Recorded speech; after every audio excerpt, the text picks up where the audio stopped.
All right. We had the NASCAR banquet this past weekend, celebrating the champions, most popular drivers in all three divisions. But I'm only going to primarily talk about the top two, Cup Series and Xfinity.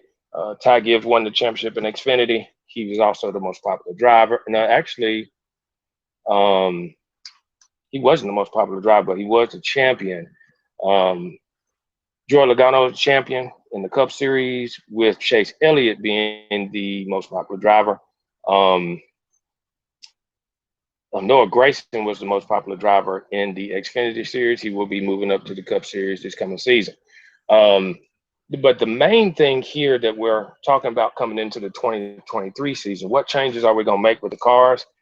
They're actually looking at some of the cars that are running in Daytona for the 24-hour Daytona. And some possible changes for some of the cars, which is kind of interesting. We'll see when testing starts in January, when they start doing testing on cars, and see what NASCAR comes up with as far as the changes in making the car, the current, new generation car, safer. Um, there's going to be some reports coming out for that in the coming weeks. But there's a lot of interesting things coming into the 2023 season, especially when it comes to Joe Gibbs Racing, with Coy Gibbs, which is one of Joe Gibbs' sons, his second son, to pass away.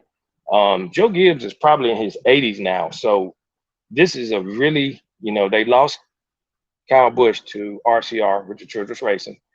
He'll be driving the 8 car next year. So Ty Gibbs, who won the championship in the Xfinity, will be moving up, but he's actually not going to be driving the 18. He's going to be driving the 54 for Joe Gibbs Racing. But we have another problem. Another one of their veterans, the one that drives the FedEx car, Denny Hamlin, number 11.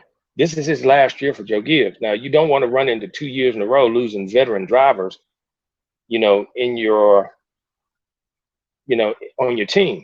The second thing is Joe Gibbs is not getting any younger. If you're in your 80s, and you had 2 of your sons pass, do you have somebody to pass the torch to? So that's something that we're going to have to look at coming into 2023. Are you going to be able to sign Denny Hamlin? And who's going to take your place? I mean, all these owners are getting old. Rick Hendrick, Richard Childress.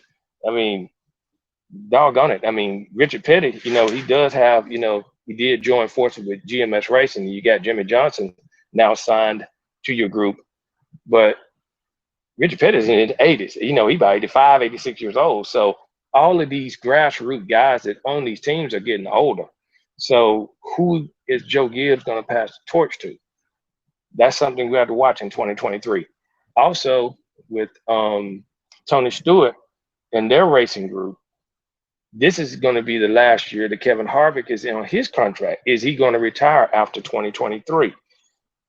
There's some speculation that he may retire because his young son is starting to race in some of the classes. Is Kevin Harvick? I mean, we know Kevin Harvick mainly because after Dale Earnhardt passed, he was racing with RCR at that time in the Xfinity Series, or the Busch Series back in those days. He came up to drive. They renumbered the car from 23 to 29, and he started. He was the one to replace Dale Earnhardt after he passed away. So back in 2001. So is another veteran driver going to retire in 2023? There's a lot of stuff that we're going to be having to talk about going into the Daytona 500. Coming into, are these guys going to move on? Are they going to start their own teams? Are they going to retire? 2023 is going to be a very volatile year.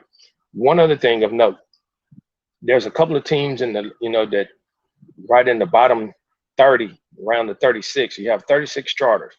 And one team that may end up having their charter revoked, or as we say, repossessed. That's something else, because they finished in the bottom 3, two of the last years. So this is their third year. They fall in that bottom 30, between 34, 35, and 36. They could lose a charter. So that's something else that we got to look at. That's the number 51 car. So we got to look and see, what is NASCAR going to snatch a charter? Are they going to actually, take that charter away and give it to another team? there's a lot of stuff going into 2023 that we're gonna have to look at. I'm gonna try to do my best to keep you guys up to date on that. So, we got a few days. There's a countdown now on Facebook on how many days coming into the Daytona 500 in February. So we're counting down. There's going to be testing in January. So, but the banquet is over now, and we know who the champions are. So let's see what happens with NASCAR and as they move forward with all these changes and there's a lot of veteran drivers that may be in different places or retiring because we know we're in that changing of the guard. So we'll see what happens. Roughing the passer, 15-yard penalty, automatic first down. Roughing the passer, 15-yard penalty, automatic first down.